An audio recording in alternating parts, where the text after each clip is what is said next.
ত্রয়োদশ জাতীয় সংসদ নির্বাচন ঘিরে রাজধানীর গুরুত্বপূর্ণ আসন ঢাকা 18 এখনো নতুন এক রাজনৈতিক গুঞ্জনের কেন্দ্রবিন্দুতে। আসনটিতে বিএনপি দলীয় প্রার্থী এস জাহাঙ্গীর হোসেনকে মনোনয়ন দিলেও এই আসন থেকেই মনোনয়নপত্র জমা দিয়েছেন বিএনপির অন্যতম মিত্রদল নাগরিক ঐক্যের সভাপতি মাহমুদুর রহমান মান্না। শুধু দাখিলই নয়, এরই মধ্যে নির্বাচন কমিশনের প্রাথমিক যাচাই বাছাইয়ে ঢাকা 18 আসনে মাহমুদুর রহমান মান্নার মনোনয়ন বৈধতাও অর্জন করেছে। আর এতে ঢাকা 18 আসনে বিএনপির চূড়ান্ত প্রার্থী নিয়ে চলছে নানা কানাঘুষা। জানা যায়, মাহমুদুর রহমান মান্না মূলত বগুড়া 2 শিবগঞ্জ আসন থেকে নির্বাচনে অংশ নিতে চেয়েছিলেন, কিন্তু সেখানে তার মনোনয়নপত্র এখনো বৈধতা পায়নি। বিপরীতে ঢাকা 18 আসনে তার মনোনয়নপত্র বৈধতা পাওয়ায় রাজনৈতিক হিসাব নিকাশও গড়াচ্ছে নতুন সমীকরণের দিকে।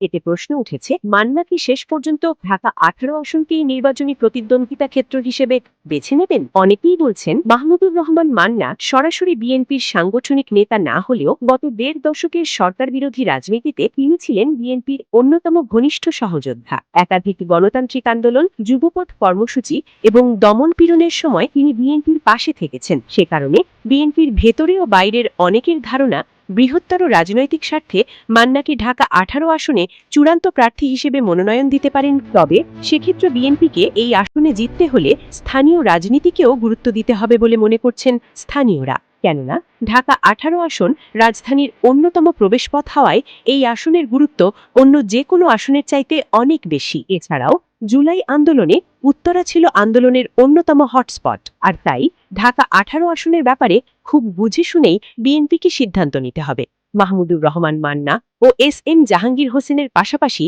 ঢাকা 18 আসন থেকে এবার প্রার্থিতা করছেন জামায়াতে ইসলামী, এনসিপি, ইসলামী আন্দোলন বাংলাদেশ, খিলাফত মজলিস সহ বিভিন্ন রাজনৈতিক ও স্বতন্ত্র মিলিয়ে সর্বমোট 17 প্রার্থী। এদিকে ঢাকা 18 আসনে বিএনপি থেকে মাহমুদুর রহমান মান্নার মনোনয়ন নিয়ে স্থানীয় রাজনীতিতে গুঞ্জনের কারণ হিসেবে অনেকেই মনে করছেন, প্রথমত মাহমুদুর রহমান মান্না বিএনপির 15 বছরের দুঃসময়ে আন্দোলন সংগ্রামে পাশে ছিলেন, ফলে তার প্রতি বিএনপির নৈতিক দায়বদ্ধতার কথাও আলোচনায় আসছে।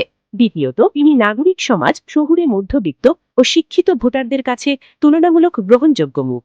তৃতীয়ত, জোট রাজনীতির বাস্তবতায় বিএনপির হাইকমান্ড জোটের শক্তিশালী প্রার্থী হিসেবে মাহমুদুর রহমান মান্নাকে এই আসনে চূড়ান্ত মনোনয়ন দিতে পারেন। তবে ঢাকা 18 আসনে জাহাঙ্গীরের বিকল্প নেই বলে মনে করছেন স্থানীয় নেতাকর্মীরা। কেননা উত্তরার রাজনীতিতে জাহাঙ্গীর কর্মীবান্ধব ও এলাকাবাসীর কাছেও বেশ জনপ্রিয়। তবে জাতীয় রাজনীতির শেষ মুহূর্তের সমঝোতা, জোটগত হিসাব ও কেন্দ্রীয় সিদ্ধান্ত, এসব বিষয়ের পাল্টে যেতে পারে অনেক হিসাব নিকাশ। আর তাই নির্বাচন কমিশনের তফসিল অনুযায়ী 20 জানুয়ারির পরই ঢাকা 18 আসনে মাহমুদুর রহমান মান্নার প্রার্থিতার সবশেষ অবস্থানটিও নিশ্চিত হওয়া যাবে। Uttara news desk report.